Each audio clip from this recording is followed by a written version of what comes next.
नमस्कार विद्यार्थियों, भारतीय संविधान एवं शासन व्यवस्था की कक्षा में आप सभी का स्वागत है। पिछली कक्षाओं में हमने भारतीय संविधान की विशेषताएं पार्ट 1, भारतीय संविधान की विशेषताएं पार्ट 2 देखा था और आज हम उसी कक्षा को आगे बढ़ा रहे हैं। मुझे बड़ा हर्ष और प्रसन्नता है कि आप सभी विद्यार्थियों के कमेंट्स और सुझाव और प्रश्न मुझे प्राप्त होते हैं। मैं उनको अपनी कक्षा में शामिल करने का भरपूर कोशिश करता हूँ। और आज हम लोग देखने वाले हैं, कल की क्लास में डिस्कस किया था जहां हमने क्लास छोड़ा था। आज हम देखने वाले हैं कि भारतीय संविधान की विशेषताएं कल हमने देखा। आज हम ये देखने वाले हैं कि भारतीय संविधान के स्रोत क्या है। भारतीय संविधान में जो चीजें हमने शामिल की हैं वो कहां से शामिल की हैं। भारतीय संविधान के स्रोत, सोर्स ऑफ इंडियन कॉन्स्टिट्यूशन। और भारतीय संविधान के स्रोत के आधार पर लोग तरह तरह की बातें करते हैं कि भारतीय संविधान पर आक्षेप भी लगाते हैं, आरोप भी लगाते हैं। हम उन आक्षेप और आरोपों का खंडन भी करेंगे और स्पष्टीकरण भी देंगे। विद्यार्थियों, भारतीय संविधान बना कैसे? हमने पिछली कक्षाओं में ही देखा था कि भारतीय संविधान कोई एक दिन में तैयार होने वाला दस्तावेज नहीं है। यह संविधान एक निश्चित विकास क्रम का परिणाम है। भारतीय स्वतंत्रता संग्राम में हमने तरह तरह के यातनाएं सहन की, परतंत्रता को यथार्थ के रूप में हमने सहन किया, भोगा, अनुभूति की प्रामाणिकता और भोगे हुए यथार्थ का सच, अनुभूति की प्रामाणिकता और भोगे हुए यथार्थ के सच के रूप में और फिर हमने जब भारतीय संविधान बनाया तो विश्व के अन्य देशों के संविधानों का भी अध्ययन किया और उसके आधार पर हमने भारतीय संविधान को एक मूर्त रूप देने का प्रयास किया। तो भारतीय संविधान के स्रोत को हम दो हिस्सों में तार्किक रूप से विभाजित कर सकते हैं। एक हिस्सा तो यह है भारतीय संविधान का आंतरिक स्रोत। आंतरिक स्रोत, आंतरिक स्रोत का मतलब क्या है? भारत शासन अधिनियम 1935, भारत शासन अधिनियम 1935। अभी जो 1935 का अधिनियम है कोई एक दिन में बन गया या क्रमिक विकास? 1928 में नेहरू रिपोर्ट आई, मार्ली मिंटो सुधार, मॉन्टेग्यू चेम्सफोर्ड सुधार, यानी अगर हम वहां से बात करें Pitt's India act, regulating act, तो धीरे धीरे क्रमिक रूप से हम एक शासन व्यवस्था, एक लोकतांत्रिक स्वरूप की ओर क्या हुए? अग्रसर हुए। और भारतीय संविधान का आंतरिक स्रोत के रूप में लगभग 60% भाग कैसे लिया गया है? आंतरिक स्रोत अपने घर का ही है, अपने भारत की परिस्थितियों का ही परिणाम है, भारत की परिस्थितियों में ही क्रमिक विकास का परिणाम। आधा और ये शेष हिस्सा है इसका, ये बाह्य स्रोत है, बाह्य स्रोत के रूप में लिया गया। और बाह्य स्रोत का तात्पर्य क्या है विद्यार्थियों? 40% हिस्सा भारतीय संविधान का बाह्य स्रोत, दूसरे देशों के संविधानों से अध्ययन करके उन प्रावधानों को अपनी परिस्थितियों के अनुरूप बदल करके हमने शामिल किया है, एजिट शामिल नहीं किया। तो हम देखेंगे कि आंतरिक स्रोत के रूप में क्या क्या हमने शामिल किया। भारत शासन अधिनियम 1935 के प्रावधान,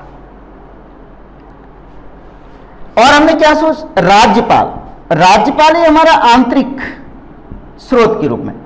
और हमने क्या, ये देखिए मध्य प्रदेश लोक सेवा आयोग और संघ लोक सेवा आयोग में यहां से सवाल जरूर आता है कि आंतरिक स्रोत के रूप में भारतीय संविधान का कौन सा हिस्सा है, यह चीज कहां से ली गई है, भारतीय संविधान में इस तरह के प्रावधान किस देश के संविधान से लिए गए हैं, या भारतीय संविधान में इस देश के प्रावधान किस देश के संविधानों को भारतीय संविधान की परिस्थितियों के अनुरूप बदल के लिया गया है। तो ये हम देखने की कोशिश करेंगे। प्रारंभिक परीक्षा में आज की कक्षा से सवाल निश्चित रूप से पूछा जाता है, निश्चित रूप से पूछा जाता है।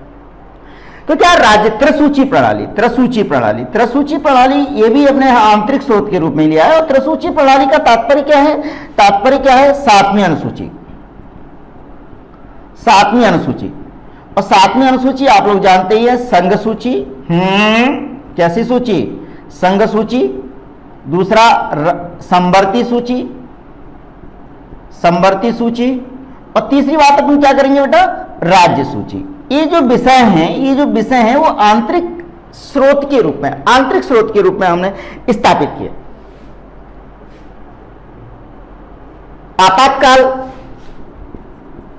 आपातकाल संबंधी प्रावधान, किंतु आपातकाल में मौलिक अधिकारों का उल्लंघन जर्मनी के संविधान से लिया गया है।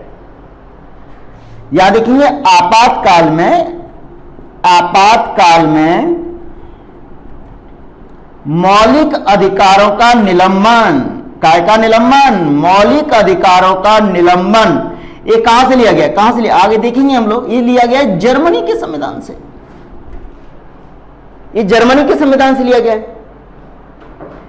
आपातकाली संबंधी प्रावधान आंतरिक स्रोत है, आपातकाल आंतरिक स्रोत है, लेकिन आपातकाल में मौलिक अधिकारों का निलंबन कहां के संविधान से लिया गया, जर्मनी से। साथ ही आंतरिक स्रोत के रूप में विद्यार्थियों क्या है विद्यार्थियों अपने पास, लोक सेवा आयोग।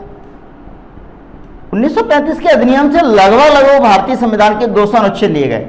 लोक सेवा आयोग, कैग का जो पद है, महानियंत्रक, लेखा परीक्षक, और अध्यादेश पारित करने की शक्ति है वो आंतरिक संविधान के रूप में, आंतरिक सोर्स के रूप में, internal source of the Indian constitution.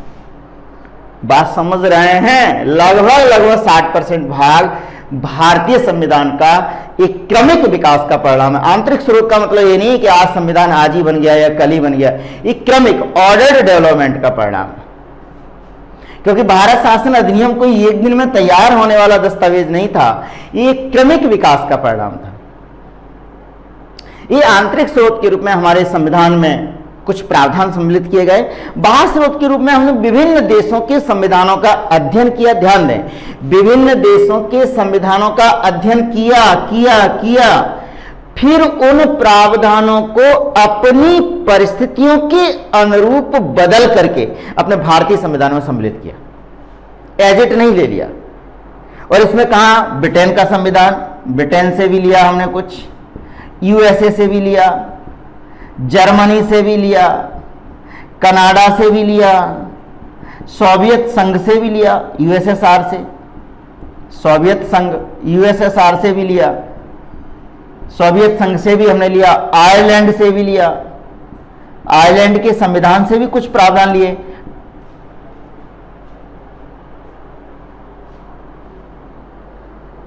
दक्षिण अफ्रीका से भी लिया, दक्षिण अफ्रीका के संविधान से भी हमने कुछ प्रावधान लिए, स्विट्जरलैंड से भी लिया, स्विट्जरलैंड के संविधान से भी हमने कुछ प्रावधान लिए। तो ऐसे विभिन्न देशों से हमने प्रावधान अपने भारतीय संविधान में सम्मिलित किए। लगभग 11 देश, ऑस्ट्रेलिया से भी लिया, ऑस्ट्रेलिया,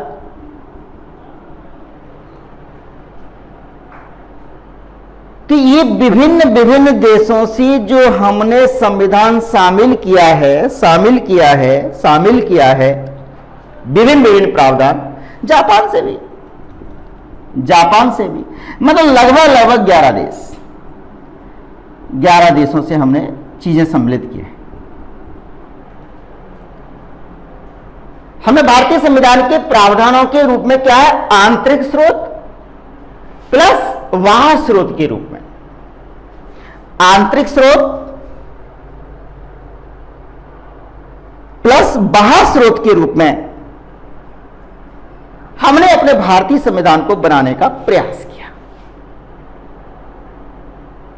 ब्रिटेन से लिया, यूएसए से, जर्मनी से, कनाडा से, सोवियत संघ से, आयरलैंड से, दक्षिण अफ्रीका से, स्विट्जरलैंड से, ऑस्ट्रेलिया से, जापान से, फ्रांस से भी हमने कुछ प्रावधान लिए, फ्रांस के संविधान से भी। तो ऐसे लगभग 11 देशों से हमने कुछ प्रावधानों को लेके, आप समझे 11 देश हो गए, 11 देशों से हमने कुछ प्रावधानों को, उनके संविधान के प्रावधानों को भारतीय परिस्थितियों के अनुरूप बदल करके हमने यहां पर लागू किया। प्रश्न ये आता है विद्यार्थियों, मध्य प्रदेश लोक सेवा आयोग और संघ लोक सेवा आयोग में, यूपीएससी में तो अक्सर ये प्रारंभिक परीक्षा में प्रश्न पूछ लेते हैं कि कौन से देश से किस तरह के प्रावधान हमने भारतीय संविधान में सम्मिलित किए। तो हम लोग लिस्ट बना लेते हैं और देखते हैं किस देश से अपने किस तरह के संविधान, किस तरह के प्रावधान लिए। तो हम लोग एक सूची बनाते हैं। आंतरिक स्रोत के रूप में लगभग 60% हिस्सा इस तरह के प्रावधान। बाह्य स्रोत के रूप में इन देशों से, अब इन देशों से हमने कौन से प्रावधान अपने भारतीय संविधान में शामिल किए हैं, इसकी एक सूची बनाते हैं और उसको पढ़ने की कोशिश करते हैं। और पढ़ने की कोशिश नहीं करते, याद ही करने की कोशिश करते हैं, क्योंकि यहां से सवाल आएगा, फिर आप कंफ्यूजन में उसको गलत करेंगे। ऑब्जेक्टिव सवाल जरूर आएगा यहां से। तो बनाते हैं, लिस्ट बनाते हैं भारतीय संविधान के स्रोत के रूप में, भारतीय संविधान के स्रोत के रूप में बाहर देशों से कौन कौन से प्रावधान लिए। हम लोग एक सूची बनाते हैं और इस सूची में आपका लाभ क्या होने वाला है, लाभ तो क्लास में होने वाला है। लाभ ये होने वाला है कि पूरा संविधान आपको समझ में आ जाएगा कि कौन सी चीज कहां से क्या है। तो पहले हम लोग लेते हैं, पहले हम लोग कहां बात करते हैं, यूएसए से। हमने बाहर स्रोत के रूप में कौन से प्रावधान किस देश से लिए, मैं ब्लैक बोर्ड पे भी लिखूंगा, बोल भी रहा हूं। यूएसए से हमने कौन से प्रावधान लिए। नंबर 1, मौलिक अधिकार। मौलिक अधिकार कहां से लिए, फंडामेंटल राइट्स। समझ रहे ना बच्चों, फंडामेंटल राइट्स हमने कहां से लिए, अमेरिका से। मौलिक अधिकार जिसे अपन एफआर बोल देंगे, फंडामेंटल राइट्स, मौलिक अधिकार अमेरिका से। क्लियर। विधि का समान संरक्षण, ये कहां के संविधान से पूछा जाता भैया। विधि का समान संरक्षण कहां से, ये आर्टिकल 14 पढ़ेंगे हम लोग। विधि के समक्ष समता और विधि का समान संरक्षण भारतीय संविधान में किस रूप में शामिल किया गया है, इसको आर्टिकल 14 के रूप में शामिल किया गया। समझ रहे हैं ना बात को आप। तो विधि का समान संरक्षण आपने कहां से लिया, बाह्य स्रोत के रूप में, यूएसए से, यूनाइटेड स्टेट ऑफ अमेरिका से।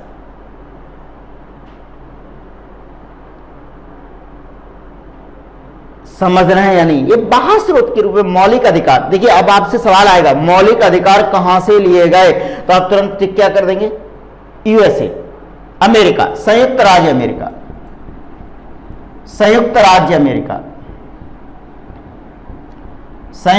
America, United states of America. मौलिक अधिकार वहां से लिए गए। विधि का समान संरक्षण कहां से लिया गया, अमेरिका से लिया गया। सामुदायिक विकास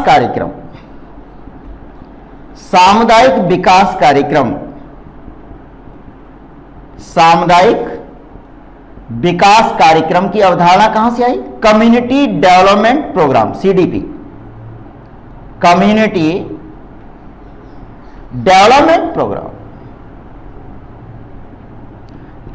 डेवलपमेंट प्रोग्राम कहां से, अमेरिका से।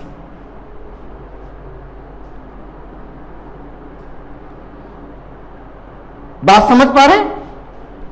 चौथी बात क्या है, राष्ट्रपति का निर्वाचन, ध्यान से पढ़ेंगे, राष्ट्रपति का निर्वाचन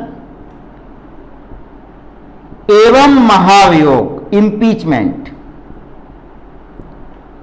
ध्यान से देखेंगे, राष्ट्रपति का निर्वाचन एवं महाभियोग, ये कहां से लिया गया, अमेरिका से। राष्ट्रपति की निर्वाचन प्रणाली अमेरिका से नहीं ली गई। राष्ट्रपति का निर्वाचन यानी निर्वाचित राष्ट्रपति होगा, ये कहां से लिया गया, अमेरिका। राष्ट्रपति की निर्वाचन प्रणाली तो आयरलैंड से ली गई है, आगे अपन लोग देखेंगे। और इस पर जो महाभियोग चलेगा, कल ही अपन ने देखा था, कल ही क्लास में जब अपन पूर्ण बहुमत पढ़ रहे थे कि राष्ट्रपति पर महाभियोग पूर्ण बहुमत से लगाया जा सकता है। महाभियोग के माध्यम से राष्ट्रपति को पद से हटाया जा सकता है।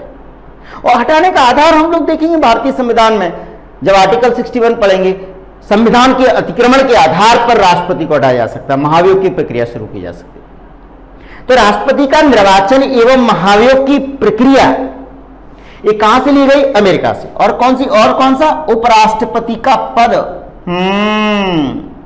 काय का पद, उपराष्ट्रपति का पद, कहां से, अमेरिका से। आपने कल देखा होगा बेटा, अमेरिका में सर्वोच्च कौन, न्यायपालिका। तो हमारे यहां न्यायपालिका स्वतंत्र है या नहीं है? बिल्कुल स्वतंत्र है। तो स्वतंत्र न्यायपालिका के प्रावधान भी हम लोगों ने कहां से लिए? अमेरिका से। स्वतंत्र न्यायपालिका,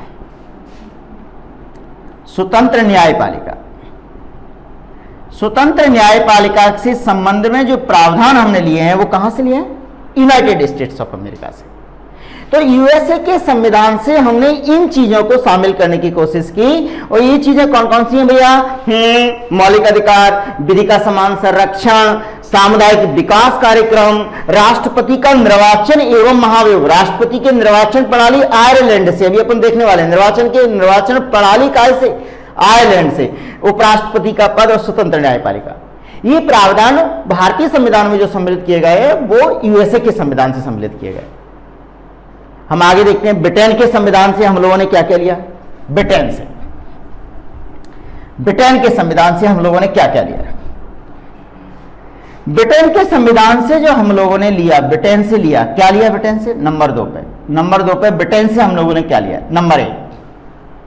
आप कल ही हमने देखा था, कल की कक्षा में हमने देखा था कि जहां अमेरिका में न्यायपालिका सर्वोच्च है, वहीं ब्रिटेन में कौन सर्वोच्च है? ब्रिटेन में संसद सर्वोच्च है। तो संसदीय शासन प्रणाली, पार्लियामेंट्री सिस्टम, कौन सी शासन प्रणाली? संसदीय शासन प्रणाली कहां से ली गई? बोलो भैया, कहां से? ब्रिटेन से।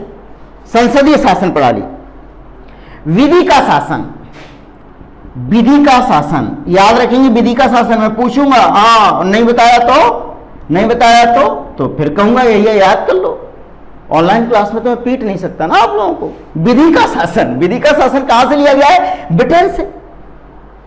राष्ट्रपति का अभिभाषण, जैसे ही सदन बुलाया जाता है तो सदन के प्रथम अधिवेशन में राष्ट्रपति क्या करते हैं? अभिभाषण देते हैं, अर्थात सरकार की नीतियां, कार्यक्रम और उपलब्धियों को माननीय सांसदों के समक्ष रखते हैं। इस तरह की प्रक्रिया कहां से ली गई है?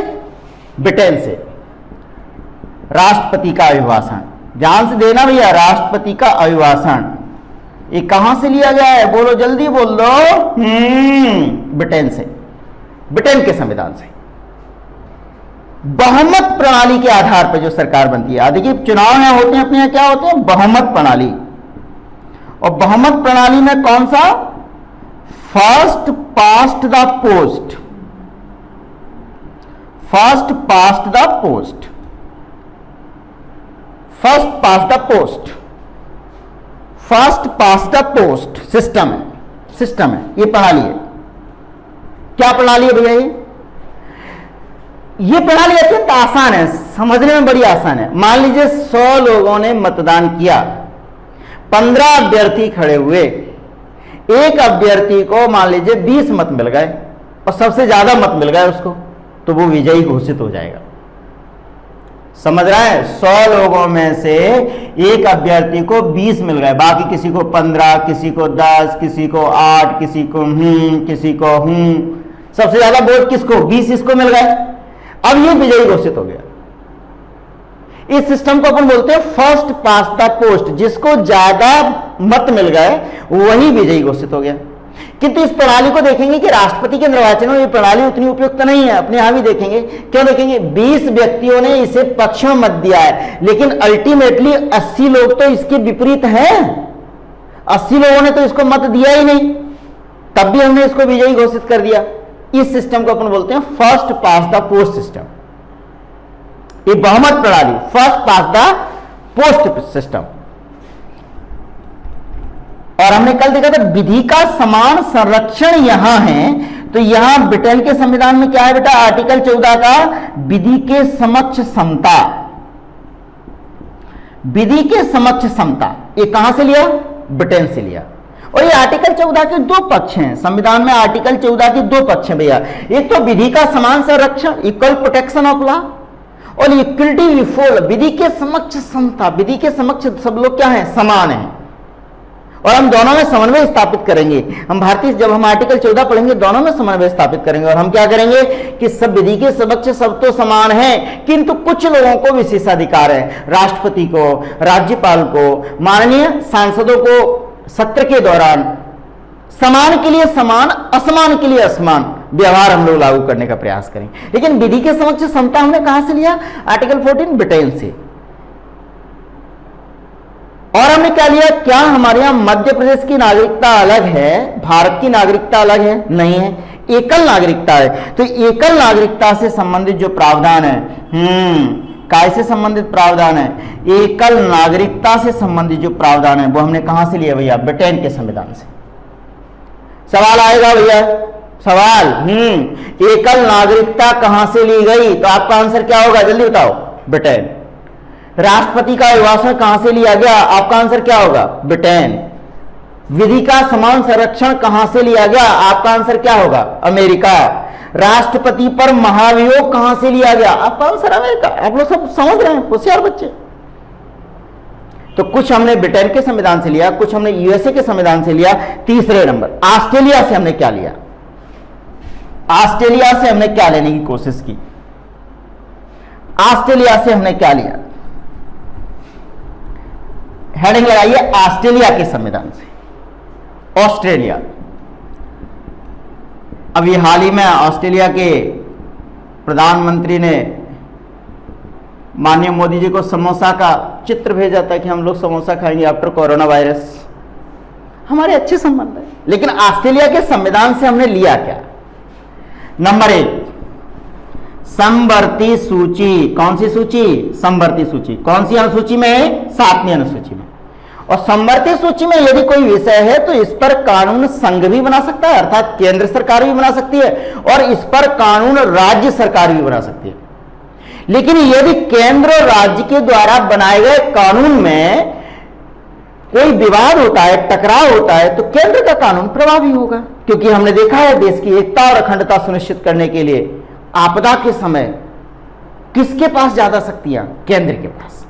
समवर्ती सूची पढ़ा ली। समवर्ती सूची हमने कहां से ली? ऑस्ट्रेलिया से। प्रस्तावना में निहित भावना कहां से? ऑस्ट्रेलिया से। प्रस्तावना में निहित भावना, ध्यान देना, यूपीएससी में ही पूछा जाता है, प्रस्तावना में निहित भावना कहां से? तो आंसर ऑस्ट्रेलिया से। तीसरी बात, प्रस्तावना की भाषा। प्रस्तावना की भाषा, प्रस्तावना की भाषा, लैंग्वेज ऑफ द प्रीएम्बल कहां से लिया गया? ऑस्ट्रेलिया के संविधान से। हमने लोगों ने प्रस्तावना विस्तार से देखी और हमने कहा हम भारत के लोग इस संविधान को इतने उद्देश्यों को प्राप्त करने के लिए क्या करेंगे? अंगीकृत, अधिनियमित और आत्मार्पित करते हैं। इस तरह की भाषा ऑस्ट्रेलिया के संविधान से ली गई। ऑस्ट्रेलिया से। कनाडा से क्या लिया गया बेटा? हर देश के बारे में देखेंगे कहां से क्या लिया गया है ताकि हम प्रश्न का आंसर दे पाए। कनाडा के संविधान से। कनाडा के संविधान से। कनाडा के संविधान से हम लोगों ने क्या लिया? राज्यों का संघ। भारत क्या है? राज्यों का संघ है। India is A union of states, यानी केंद्र राज्य संबंध। केंद्र राज्य संबंधों की जो अवधारणा है वो कहां से ली गई? कनाडा से। और इस संघीय शासन, यानी राज्यों के संघ हो गया, इसका मतलब क्या हो गया? ये कैसे संबंध है? ये संघीय शासन व्यवस्था हो गई। और संघीय शासन व्यवस्था में कल ही हमने देखा था कि भारत का संविधान अर्ध संघीय है, क्वेसी फेडरल है, डुअल नेचर का है। संघीय शासन व्यवस्था में अवशिष्ट शक्तियां किसके पास होंगी? जल्दी बता दो, जल्दी। अवशिष्ट शक्तियां किसके पास होंगी भैया? अवशिष्ट शक्तियां केंद्र के पास होती है। इस तरह की व्यवस्था की जो प्रावधान है वो प्रावधान हमने कहां से लिए? कनाडा के संविधान से लिए। अवशिष्ट शक्तियां केंद्र के पास होती हैं। अवशिष्ट शक्तियां केंद्र, यानी केंद्र को ऐसी शक्तियां जिनका संविधान में उल्लेख नहीं है, स्पष्ट विभाजन नहीं है, और इस तरह की परिस्थितियां अगर उत्पन्न हो गई हैं तो केंद्र उस पर कानून बना सकता है। कई बार क्या होता है कि राज्य के विधानमंडल ने यदि कोई विधेयक पारित कर दिया और राज्यपाल के लिए अनुमति के लिए भेजा है, तो राज्यपाल का यह विशेषाधिकार है, विवेकाधिकार है कि वो उस विधेयक को राष्ट्रपति के लिए आरक्षित कर सकता है। और इस तरह का प्रावधान हमने कहां से लिया? कनाडा से। तो राज्यपाल द्वारा, दूसरा प्रावधान क्या है बेटा? राज्यपाल द्वारा विधेयक को काय को? विधेयक को राष्ट्रपति के लिए आरक्षित करना। काय के लिए आरक्षित करना? राष्ट्रपति के लिए आरक्षित करना।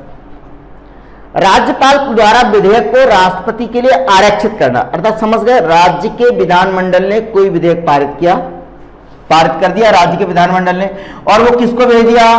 राज्यपाल को। राज्यपाल का ही विवेकाधिकार है कि उसको किसको भेज दे? वो माननीय महामहिम राष्ट्रपति जी को। और इस तरह का जो विवेकाधिकार है, इस संबंध के जो प्रावधान है, वो कहां से लिया हम लोगों ने? कनाडा से। कहां से लिया हमने? कनाडा से। आगे देखते हैं और किस संविधान से क्या लिया है? आयरलैंड से हमने क्या लिया है, देखते हैं आयरलैंड से क्या लिया। अब आपको बताना पड़ेगा कि कौन सी चीज कहां से ली है। ये प्रारंभिक परीक्षा में बेहद महत्वपूर्ण है और पूछा जाता है। आयरलैंड से। आयरलैंड से हमने क्या लिया? नीति निर्देशक तत्व, डायरेक्टिव प्रिंसिपल, नीति निर्देशक तत्व, डीपीएसपी जिसे बोलते हैं, directive principle of state policy. राज्य की नीति निर्देशक तत्वों को हमने कहां से शामिल किया भैया? आयरलैंड के संविधान से। बात क्लियर? बात स्पष्ट हो रही है या नहीं हो रही? हो रही है ना? हमने पहले ही बताया था राष्ट्रपति के निर्वाचन की प्रक्रिया। क्या? राष्ट्रपति के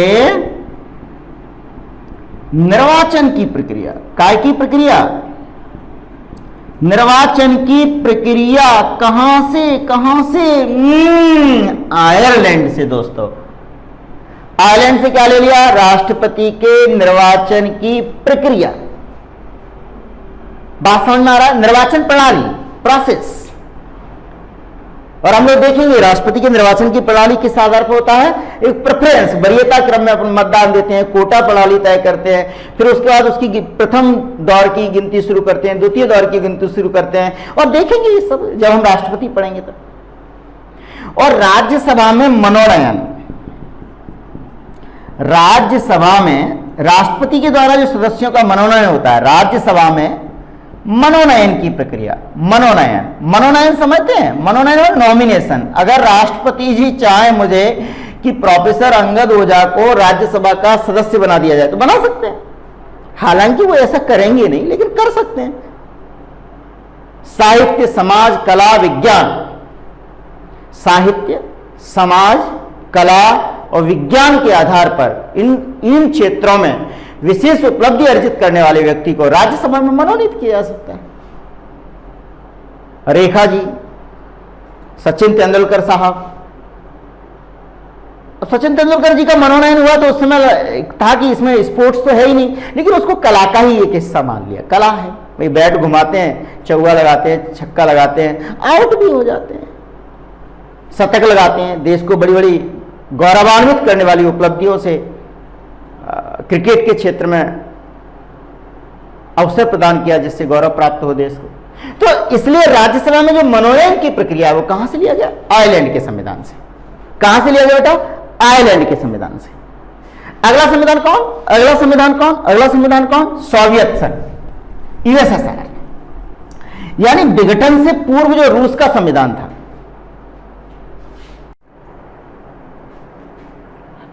तो हमने आयरलैंड के संविधान से क्या लिया है? राज्य के नीति निर्देशक तत्व लिए हैं आयरलैंड के संविधान से। राष्ट्रपति की निर्वाचन प्रणाली लिए है। राष्ट्रपति निर्वाचन प्रणाली हम लोग देखें, कोटा प्रणाली और वरीयता क्रम के आधार पर जो मत दिए जाते हैं राष्ट्रपति के निर्वाचन के संबंध में देखेंगे। और राज्यसभा में मनोनयन, और राज्यसभा में मनोनयन किन क्षेत्रों से हो सकता है भैया?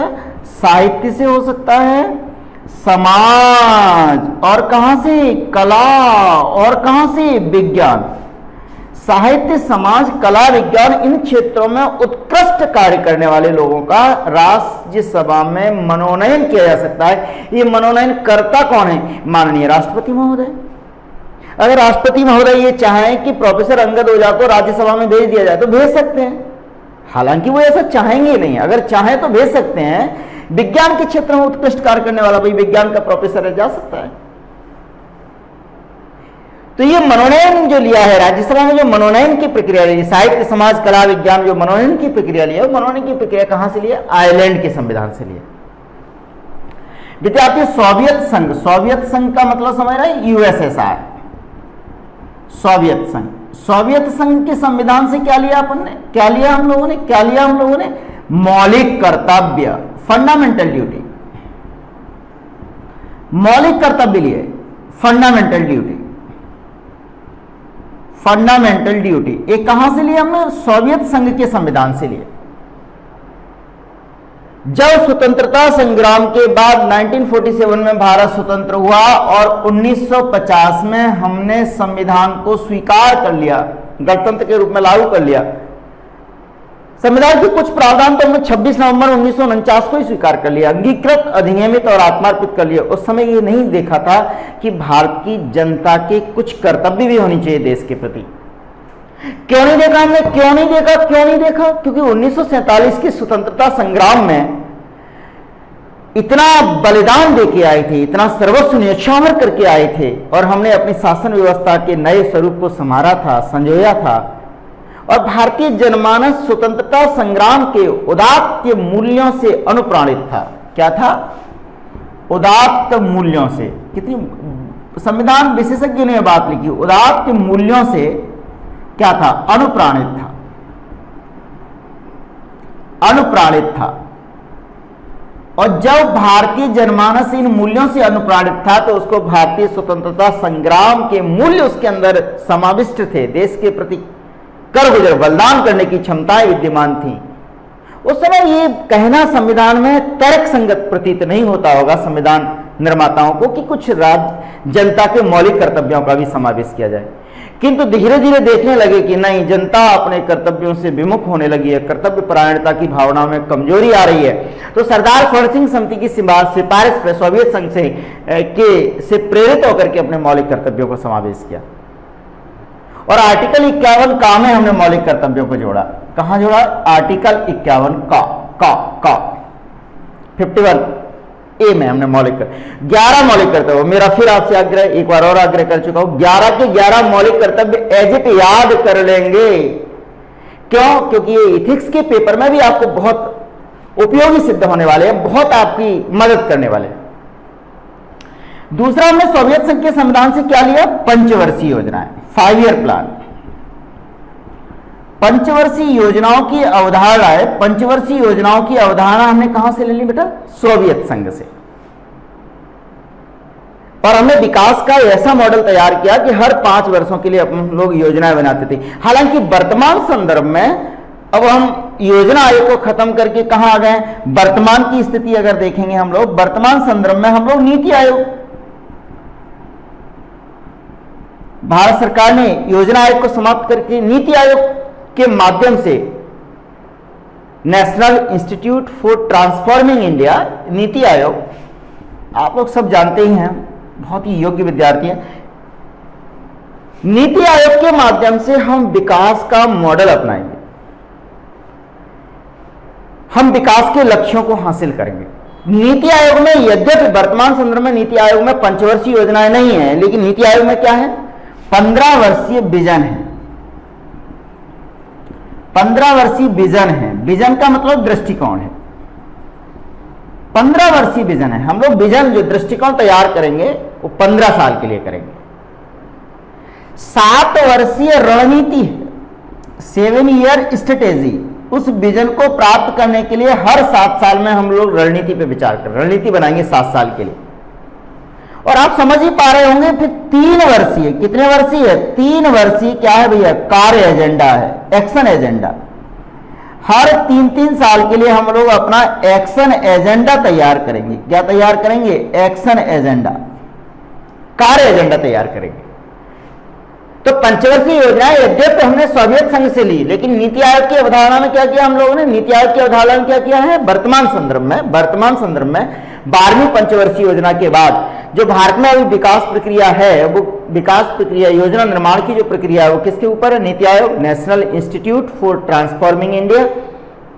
15 वर्षीय विजन तैयार करेंगे, 7 वर्षीय रणनीति तैयार करेंगे और 3 वर्षीय कार्य एजेंडा तैयार करेंगे, एक्शन एजेंडा तैयार करेंगे। नीति आयोग के माध्यम से। ये हम लोगों ने सोवियत संघ के संविधान से लिया है, सोवियत संघ के संविधान से लिया है। अगला संविधान कौन सा भैया? अगला संविधान कौन सा है? हम लोगों ने देखा है कौन से संविधान से हम लोग क्या लेंगे? जापान के संविधान से। जापान से हम लोगों ने क्या लेने की कोशिश की है? आर्टिकल 21 में निहित शब्दावली, आर्टिकल 21 में निहित शब्दावली। आर्टिकल 21 क्या है? प्राण व दैहिक स्वतंत्रता का अधिकार। आर्टिकल 21 क्या है? प्राण व दैहिक स्वतंत्रता का अधिकार। समझ पा रहे हैं ना भैया? प्राण व दैहिक स्वतंत्रता का अधिकार। तो क्या है इस शब्दावली में? क्या है आर्टिकल 21 में? अगर आप बेयर एक्ट में देखेंगे भारतीय संविधान में क्या लिखा है? किसी भी व्यक्ति को प्राण व दैहिक स्वतंत्रता से विधि द्वारा स्थापित प्रक्रिया से, कौन सी प्रक्रिया से? विधि द्वारा स्थापित प्रक्रिया से वंचित किया जाएगा। विधि द्वारा स्थापित प्रक्रिया से वंचित किया जाएगा, वंचित किया जाएगा, वंचित किया जाएगा।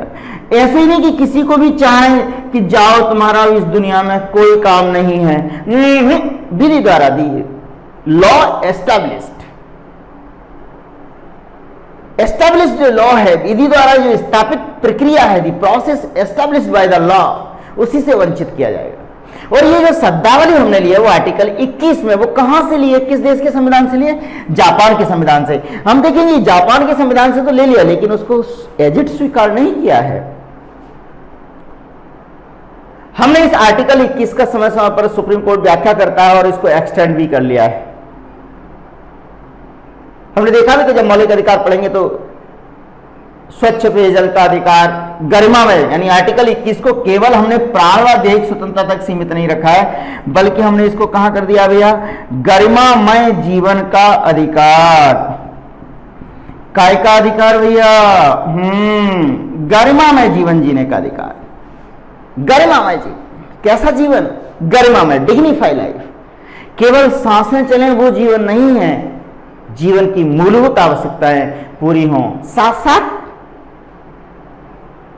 अपने विकास करने के अवसर भी उपलब्ध हों आपके पास।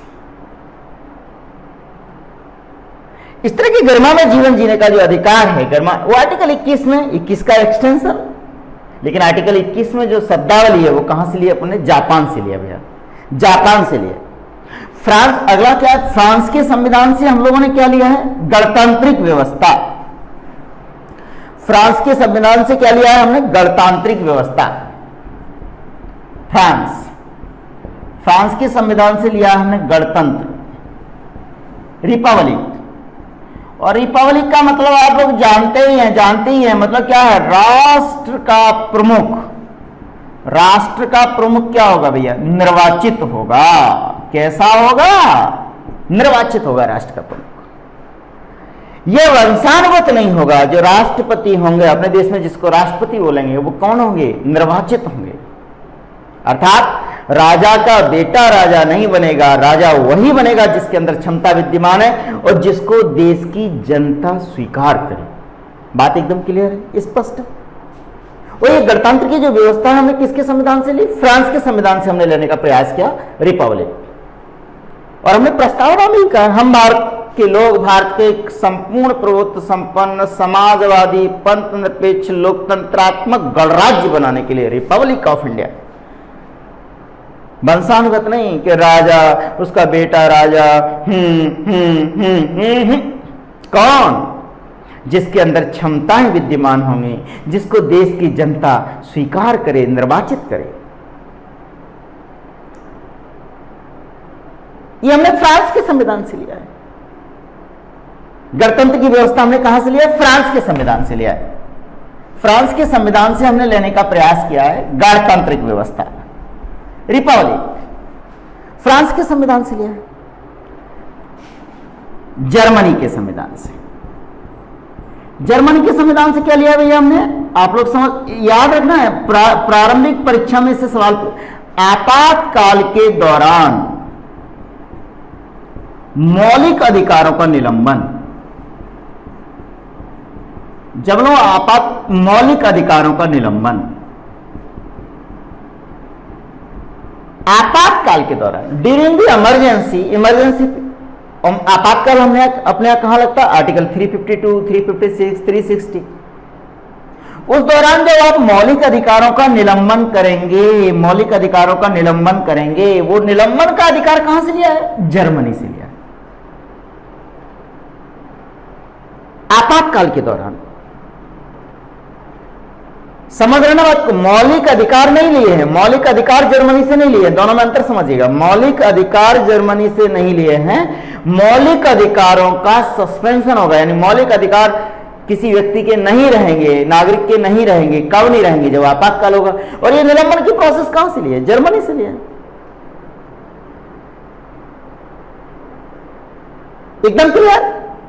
और हम लोग देखते हैं आपातकाल मतलब भारतीय संविधान में आर्टिकल 352 के तहत आपातकाल लगाया जा सकता है, आर्टिकल 356 के तहत, 360 के तहत, 352 के तहत आपातकाल लगेगा। और 352 के तहत जो आपातकाल लगेगा वो आपातकाल क्या लगता है? या तो आंतरिक कारण होंगे या बाह्य कारण होंगे, कैबिनेट की लिखित अनुशंसा पर, मंत्रिमंडल की लिखित अनुशंसा पर। और उस दौरान अगर आपके मौलिक अधिकारों का उल्लंघन होगा, जो आपातकाल संबंधी प्रावधान है, उसमें मौलिक अधिकारों के निलंबन की प्रक्रिया हमने कहां से ली? जर्मनी से ली। स्विट्जरलैंड से हमने क्या लिया भैया? स्विट्जरलैंड भी चलते हैं। स्विट्जरलैंड से हमने क्या लिया है? स्विट्जरलैंड से हमने क्या लिया है? सामाजिक नीतियों के संदर्भ में, सामाजिक नीतियों के संबंध में डीपीएसपी, सामाजिक नीतियों के संबंध में डीपीएसपी, नीति निर्देशक तत्व। ये नीति निर्देशक तत्व आर्थिक नीतियों के संबंध में नहीं, केवल कहां? सामाजिक नीतियों के संबंध में। जो डीपीएसपी का उपबंध है, प्रोविजन है, वो कहां से लिया हमने? स्विट्जरलैंड से। आप समझिए, प्रारंभिक परीक्षा सवाल आएगा, सामाजिक नीतियों के संबंध में डीपीएसपी का उपबंध कहां से लेंगे भैया अपन लोग? कहां से लेंगे? स्विट्जरलैंड से लेंगे, स्विट्जरलैंड के संविधान से लिया है। और जो अत्यंत महत्वपूर्ण बात है कि जो आपका संविधान है, वो संविधान अगर समय पे कुछ उसमें संशोधन की जरूरत है, तो संविधान संशोधन की प्रक्रिया वो कहां से लिया हम लोगों ने? दक्षिण अफ्रीका से। तो दक्षिण अफ्रीका के संविधान से जो हमने लेने का कोशिश किया, वो लिया है संविधान संशोधन की प्रक्रिया, संविधान संशोधन की प्रक्रिया। और संविधान संशोधन की प्रक्रिया कहां से ली हम लोगों ने? दक्षिण अफ्रीका से। और हम लोग भारतीय संविधान को संशोधित कर सकते हैं। हमने पिछली कक्षा में भी देखा होता कि हम भारतीय संविधान आर्टिकल 368, और हमने देखा था इसको प्रक्रिया साधारण बहुमत से, कुछ प्रावधान है जिन्हें अपन संशोधित कर सकते हैं, कुछ प्रावधान है जो विशेष बहुमत से संशोधित किए जा सकते हैं, कुछ प्रावधान है जो विशेष बहुमत से, और कुछ प्रावधान जो है वो विशेष बहुमत प्लस आधे से अधिक राज्यों की सहमति से, आधे से अधिक राज्यों की सहमति से, आधे से अधिक राज्यों की सहमति से संशोधित किए जा सकते हैं। तो ये संशोधन की प्रक्रिया है, वो संविधान संशोधन की प्रक्रिया हमने कहां से ली है भैया? दक्षिण अफ्रीका के संविधान से। तो इस तरह से हम लोग देख रहे हैं कि हमने विभिन्न विभिन्न देशों के संविधान से, विभिन्न विभिन्न देशों के संविधान से तरह तरह के उपबंधों को अपने संविधान में समाविष्ट करने का प्रयास किया है। क्या किया है? प्रयास किया है। विभिन्न विभिन्न उपबंधों को समय समय पर अपने संविधान में समाविष्ट करने का प्रयास किया है। और इस आधार पर भारतीय संविधान पर विशेषज्ञ लोग तरह तरह के आक्षेप लगा देते हैं। वो तरह तरह के आक्षेप क्या लगाए जा सकते हैं? अक्सर ये परीक्षा में प्रश्न ही पूछ लेते हैं, तरह तरह के आक्षेप लगा देते हैं, आरोप लगा देते हैं भारतीय संविधान पे। भारतीय संविधान पे किस तरह के आरोप लगाते हैं बेटा? वो कहते हैं भारतीय संविधान कुछ नहीं है, ये तो आपने विभिन्न विभिन्न देशों से चीजों को एकत्रित किया है, उनके प्रावधानों को लिया है और अपने एक फ्रेम में, अपने एक पुस्तक में लिपिबद्ध कर दिया है।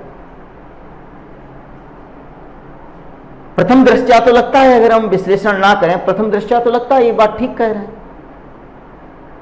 किंतु ऐसा नहीं है बाल विद्यार्थियों। अगर हम उचित तरीके से विश्लेषण करेंगे तो इनके आरोपों का भी खंडन कर पाएंगे। पहले तो देखते हैं कि भारतीय संविधान पर किस तरह के आरोप लगे। पहला आरोप लगा जो बहुत इंपॉर्टेंट है, कई बार मध्य प्रदेश लोक सेवा आयोग में सीधे प्रश्न के रूप में भी मुख्य परीक्षा में पूछ लिया गया है। लोगों ने कहा कि भारतीय संविधान, कौन? भारतीय संविधान क्या है? उधार का थैला है। काय का थैला है? उधार का थैला है। उधार का थैला है भारतीय संविधान। लोगों ने कहा ये कुछ नहीं है, क्या विभिन्न देशों से चीजों को उठा लिया, आपने अपने थैले में रख लिया है। कई लोगों ने कहा कहीं की ईंट कहीं का रोड़ा, भानुमति ने कुनवा जोड़ा। आलोचकों ने आलोचना कर दी, कर सकते हैं, स्वागत है, लोकतांत्रिक व्यवस्था में सभी के विचारों का स्वागत है। किंतु हमने कहा हे आलोचक मित्र, हे आलोचक महोदय, आप जो आलोचना कर रहे हैं यह आलोचना तर्क संगत नहीं है। क्या है? हम इसका खंडन करेंगे बेटा।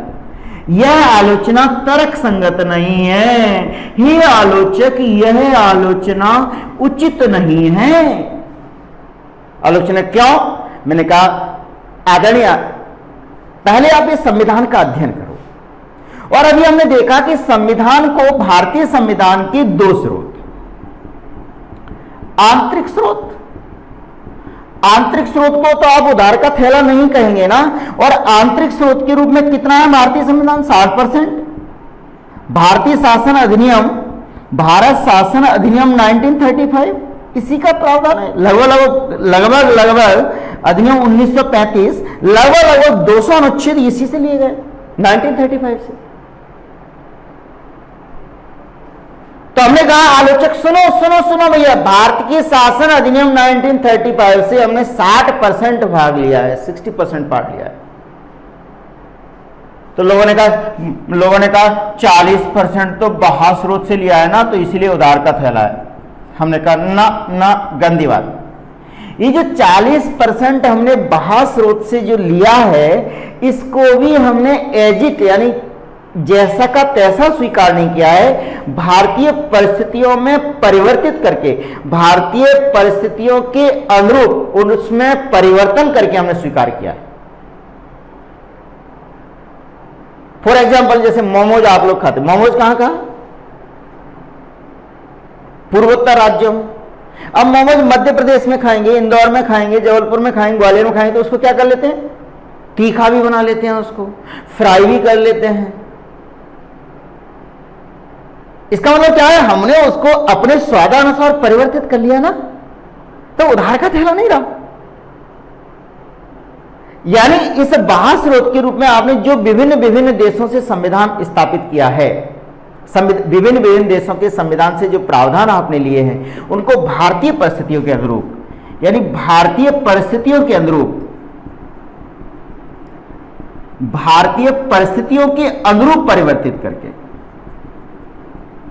भारतीय परिस्थितियों के अनुरूप परिवर्तित करके सम्मिलित किया है। उधार का थैला नहीं है, सम्मिलित किया है।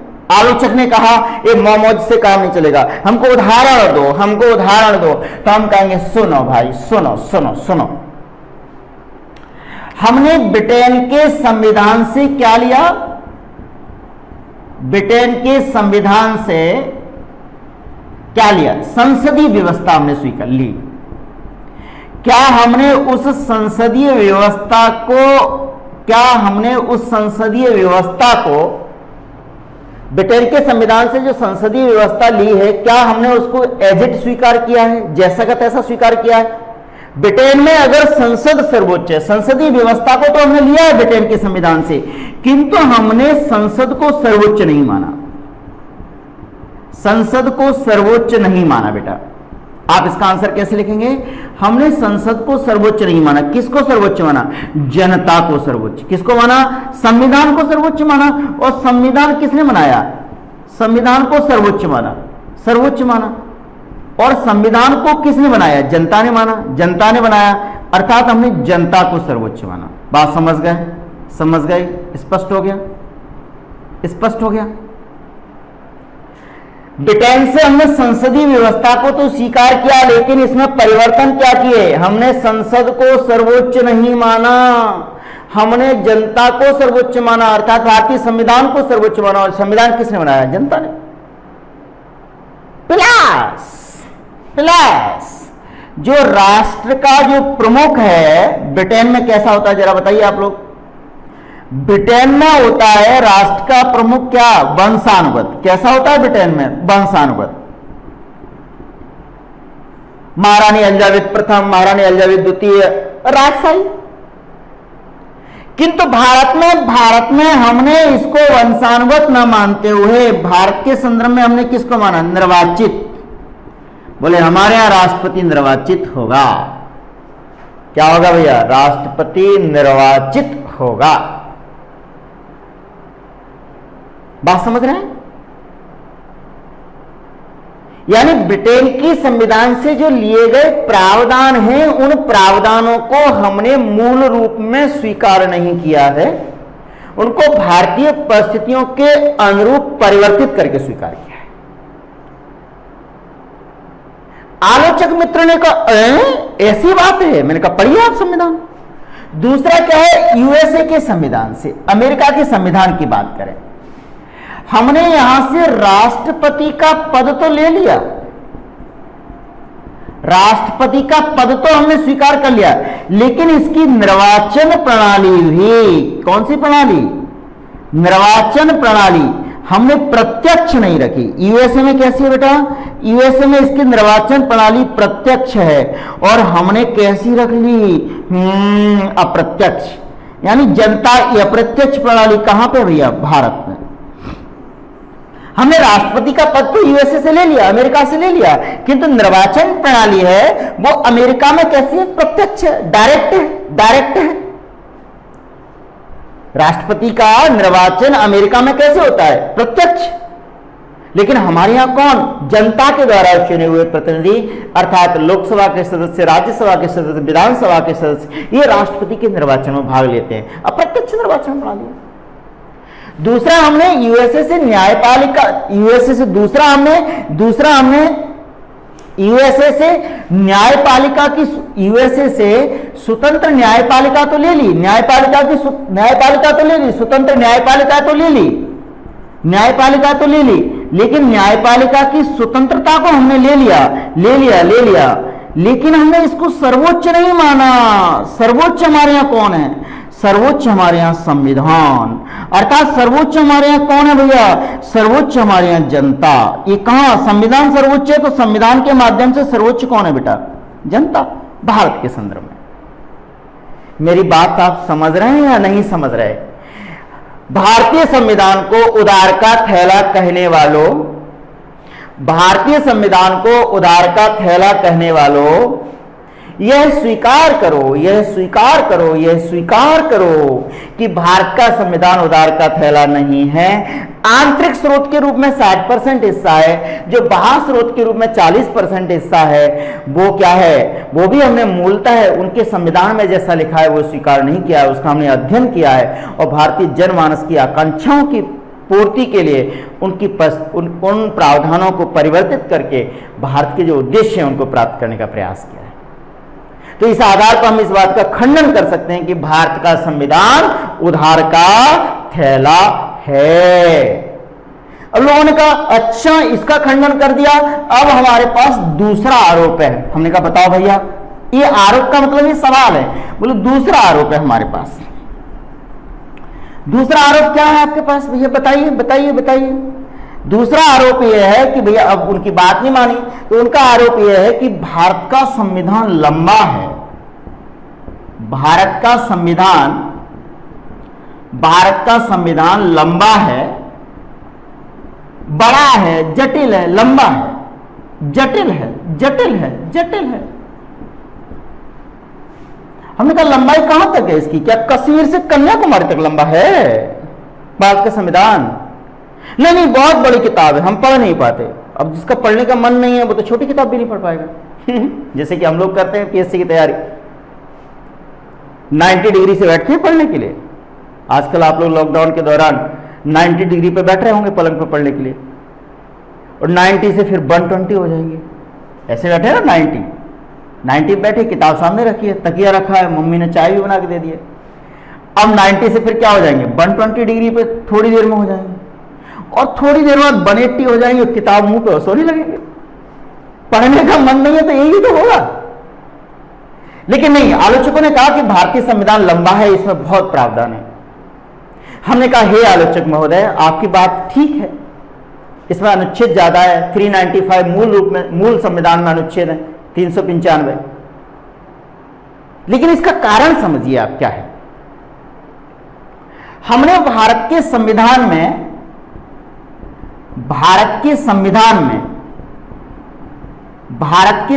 में हमने क्या किया है, जो विभिन्न सहभागी तत्व, केंद्र और राज्य हो,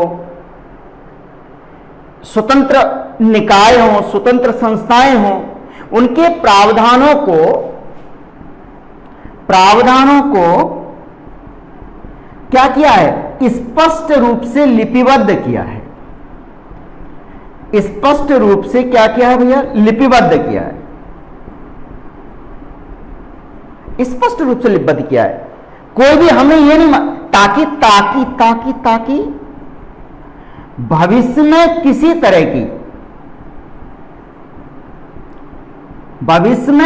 तरह की समस्या उत्पन्न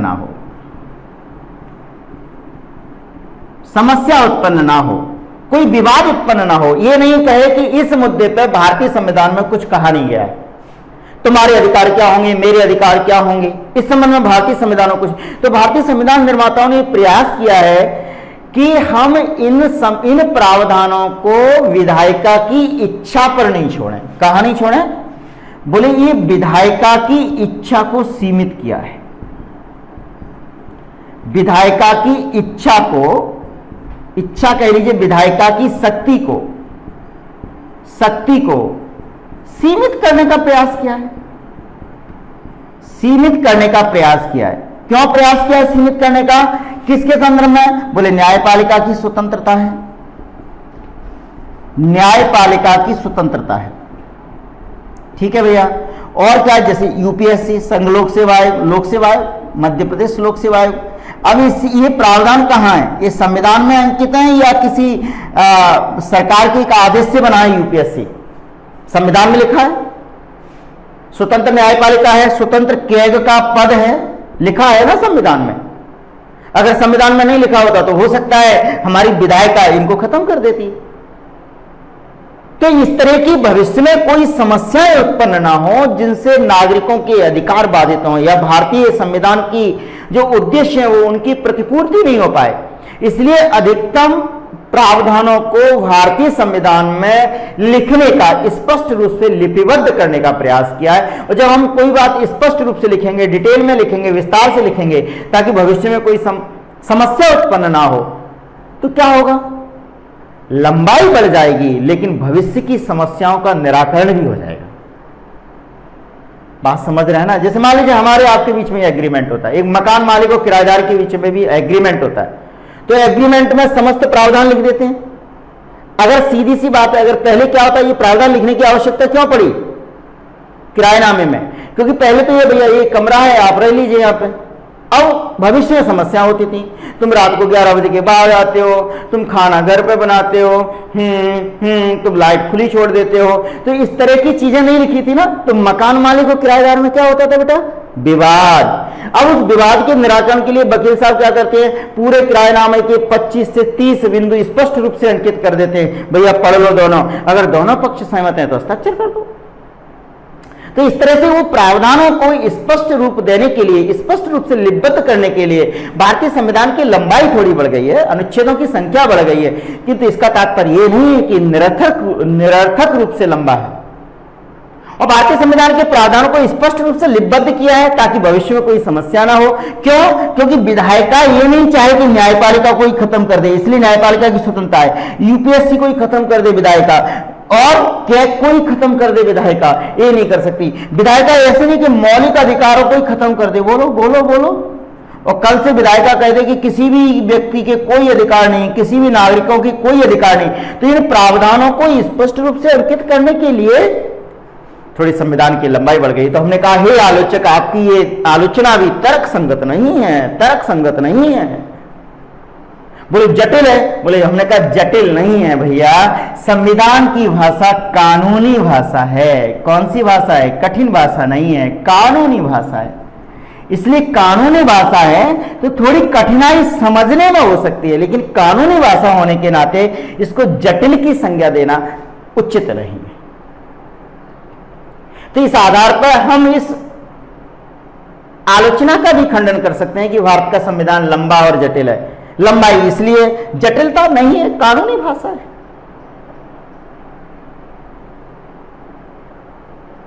लोगों ने कहा अच्छा हमारे पास एक और आलोचना है। हमने कहा कौन सी आलोचना है, बताओ जरा। बोले भारत का संविधान वकीलों का स्वर्ग है। इसको इंपोर्टेंट डाल लेंगे, कई बार एमपीपीएससी इसको पूछ सकता है। भारत का संविधान, भारत का संविधान क्या है भैया? वकीलों का स्वर्ग है। भारत का संविधान वकीलों का स्वर्ग है, स्वर्ग है। पहले समझिए वकीलों का स्वर्ग का मतलब क्या होता है। वकीलों के स्वर्ग का मतलब होता है कि यहां मुकदमेबाजी ज्यादा होती है, मुकदमेबाजी ज्यादा होगी, ज्यादा होगी, तभी तो हम इसको वकीलों का स्वर्ग कहेंगे। यानी मुकदमेबाजी ज्यादा होगी, वकीलों के पास न्यायिक सहायता के लिए लोग जाएंगे तो शुल्क अदा करेंगे, और जब शुल्क अदा करेंगे तो इनके लिए स्वर्ग हो गया, रोजगार बढ़ गया। हमने कहा अच्छा, हमने कहा भाई ये तर्क भी आपका उचित नहीं है, ये आरोप भी आपका तर्क संगत नहीं है। हम लोग इसका खंडन करते हैं बेटा, ये आरोप भी आपका तर्क संगत नहीं है। बोले क्यों? क्योंकि मैंने कहा दुनिया में मान लीजिए, थोड़ी देर के लिए मान लेते हैं, यदि संभव हो तो माना, if possible suppose that, Bharat में मुकदमेबाजी इसलिए ज्यादा है कि भारत के संविधान जटिल है। लेकिन उनको यह नहीं पता आलोचक को कि अमेरिका का संविधान तो अत्यंत सरल है, क्योंकि अमेरिका का संविधान अत्यंत सरल है। बोलो भैया, बोलो बोलो बोलो बोलो, अत्यंत सरल है। अमेरिका का संविधान तो अत्यंत सरल है, फिर भी मुकदमेबाजी ज्यादा है वहां पे। फिर भी अमेरिका में मुकदमेबाजी ज्यादा है, मुकदमेबाजी ज्यादा है। इसका मतलब ये आपका तर्क एकदम उचित नहीं है कि भारत का संविधान कठिन है इसलिए वकीलों का स्वर्ग है, इसलिए यहां मुकदमेबाजी ज्यादा है। अमेरिका का संविधान सरल है, अत्यंत सरल है, संक्षिप्त है, फिर भी वहां केस ज्यादा होते हैं। इसका क्या कारण है? हाँ, यह मान सकते हैं यद्यपि भारतीय संविधान की भाषा थोड़ी जटिल है, भाषा कानूनी है। भारतीय संविधान की भाषा कैसी है? कानूनी है, कानूनी है।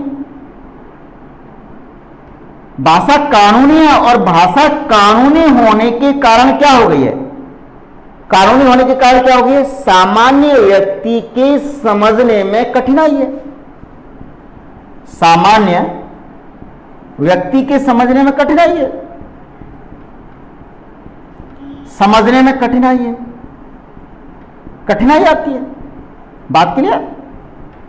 सामान्य व्यक्ति के समझने में कठिनाई आती है कानूनी भाषा होने के नाते। तो व्यक्ति वकील के पास जाता है, यदि आपको ये समझ में भी आ जाता, तो चूंकि न्यायपालिका के कार्यों का विशेषज्ञ कौन होता है? वकील। वकील कानूनी भाषा के विशेषज्ञ भी होते हैं और न्यायपालिका में अपना पक्ष किस तरह से प्रस्तुत किया जाए इस बात से भी वो भली भांति परिचित होते हैं।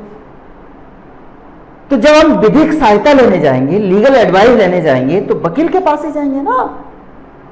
इस आधार पर यह कहना कि वकीलों के पास जा रहे हैं, वकीलों का स्वर्ग है, ये उचित नहीं। मान लीजिए जैसे आपको बुखार आ गया है, अब दुनिया को पता है बुखार में पैरासीटामोल की दवाई खाते हैं, तो क्या आप लोग खाते हो?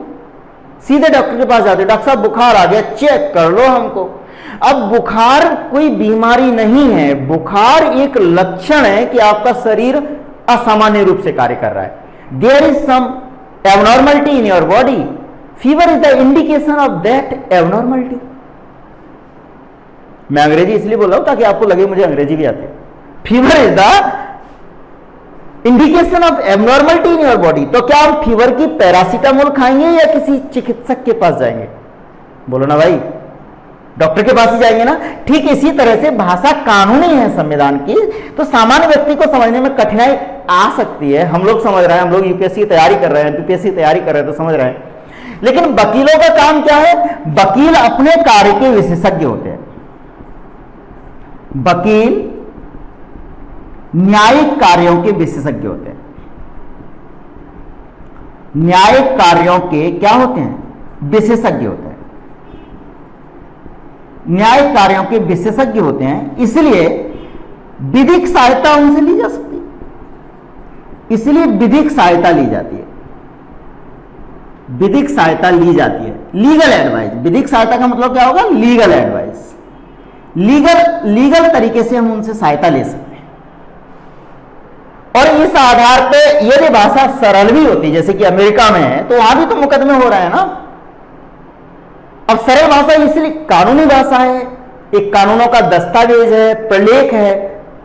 इस आधार पर हम यह कहें कि भारतीय संविधान वकीलों का स्वर्ग है, ये बिल्कुल भी उचित नहीं है। वकील न्यायिक भाषा के विशेषज्ञ होते हैं, न्यायालय में अपना पक्ष प्रस्तुत करना अच्छी तरह से जानते हैं, जिससे कि सामान्य नागरिक को उचित निर्णय किया जा सके, उसके प्रति, सामान्य नागरिक के प्रति उचित